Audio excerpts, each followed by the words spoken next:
மந்திரங்களான, அதாவது பிரணவ மந்திர வழிகள்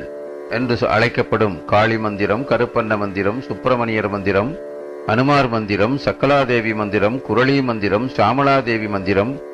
லோகவசிய மூலி மந்திரம், மாசானபுரி பிரணவ மந்திரம்,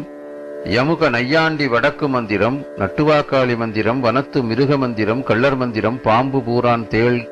எலி கடிகளுக்கான மந்திரங்கள், மேலும் சக்கிர பிரணவம், சங்கிலி கருப்பன் பிரணவம், பாலாம்பிகை உச்சாடன பிரணவம், செம்முனி மந்திர பிரணவம், வீரபத்திர பிரணவம், சங்கிலிபூத பிரணவம்,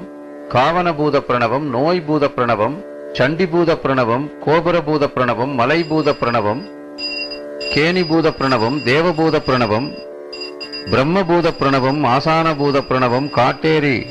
லாட பிரணவம், ஸ்தோத்திரபூத பிரணவம், மாசானபுரி பிரணவம்,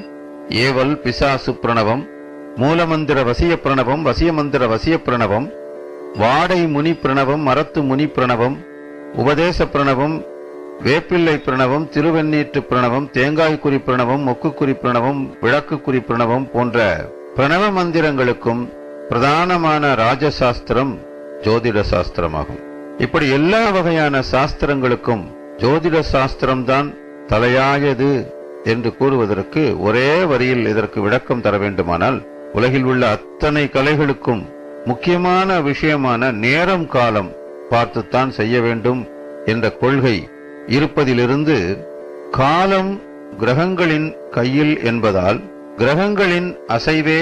காலம் என்பதாலும், அந்த காலக்கணக்குதான் ஜோதிட கலை என்பதாலும்,